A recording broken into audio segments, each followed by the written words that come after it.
நாமக்கல் மாவட்டம் ராஜவாய்க்கால் என்பது லட்சக்கணக்கான விவசாயிகள் வெற்றிலை மற்றும் வாழை விவசாயத்தில் ஈடுபட்டிருக்கிறவருடைய வாழ்வாதாரம். அந்த ராஜவாய்க்காலில் ஆண்டுதோறும் தண்ணீர் வந்து கொண்டிருக்கும். எந்த ஒரு முன்னறிவிப்பும் இல்லாமல் அந்த தண்ணீர் இப்பொழுது நிறுத்தப்பட்டிருக்கின்றது.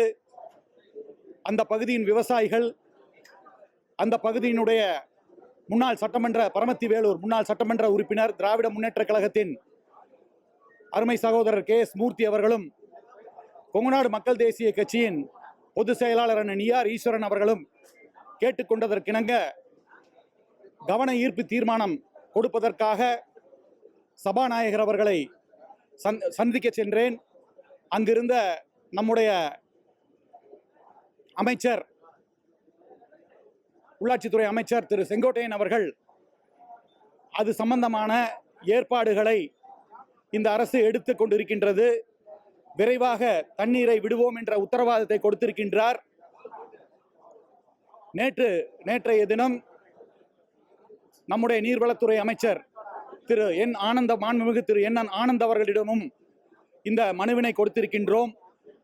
இன்று காலை மாண்புமிகு அமைச்சர் அவர்கள் சொன்னதற்கிணங்க அது கவன ஈர்ப்பு தீர்மானமாக கொண்டு வரப்படாமல் அவர்கள் சொன்ன அந்த தண்ணீர் திறப்பை உடனடியாக திறக்க வேண்டும் என்ற கோரிக்கையை வலியுறுத்தி விட்டு வந்திருக்கின்றோம்.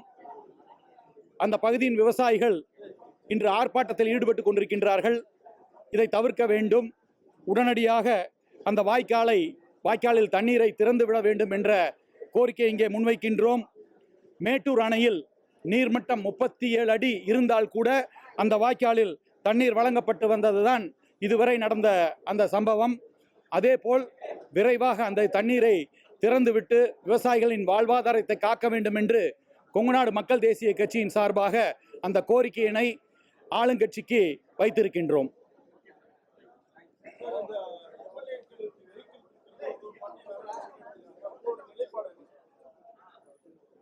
இன்று காலை எங்களுடைய பொதுச் செயலாளர் அண்ணன் நிஆர் ஈஸ்வரன் அவருடைய ஆலோசனையின் பேரில் சட்டமன்ற உறுப்பினர்கள் அனைவருக்கும் வாகனம் வழங்க வேண்டும் என்ற அந்த மாண்புமிகு முதல்வர் அவருடைய உத்தரவிற்கு கொங்குநாடு மக்கள் தேசிய கட்சியை பொறுத்தவரை மக்கள் பணி 20 ஆண்டு காலமாக கொங்கு மண்டலத்திலே மக்கள் பணி செய்து கொண்டிருக்கக்கூடிய நாங்கள் சட்டமன்றத்திற்கு முதல் முறையாக இருக்கலாம், ஆனால் மக்கள் பணியில் 20 ஆண்டு காலமாக இருந்து கொண்டிருக்கின்றோம். அதனால் மக்கள் பணி செய்வதற்கான வாகனம் எங்களிடம் இருக்கின்றது, வாகனம் தேவையில்லை என்ற அந்த கடிதத்தை சபாநாயகரிடம் கொடுக்க சென்றோம். அப்பொழுதுதான் திராவிட முன்னேற்ற கழகத்தின் தலைமையும் அப்படி ஒரு முடிவை எடுத்து இருப்பதாக கேள்விப்பட்டு எங்களுடைய முடிவும் திராவிட முன்னேற்ற கழகத்தின் முடிவும் ஒரே முடிவு, அந்த கூட்டணியில் இருப்பதால் நாங்களும் எங்களுடைய மனுவையும் கொடுத்திருக்கின்றோம். திராவிட முன்னேற்ற கழகத்தின் மனுவிலும் கையெழுத்திட்டு கொடுத்திருக்கின்றோம். செய்திகளை உடனுக்குடன் தெரிந்து கொள்ள கீழ்கண்ட கேபிள் மற்றும் DTH நெட்வொர்க்குகளில் எம்நாடு செய்தி தொலைக்காட்சியை காணுங்கள். பாதகம் செய்பவரை கண்டால் நாம் பயம் கொள்ளலாகாது பாப்பா. மோதி மிதித்து விடு பாப்பா, அவர் முகத்தில் உமிழ்ந்து விடு பாப்பா. அண்மை செய்திகளை உடனுக்குடன் தெரிந்து கொள்ள இணைந்திருங்கள் எம்நாடு தொலைக்காட்சியுடன்.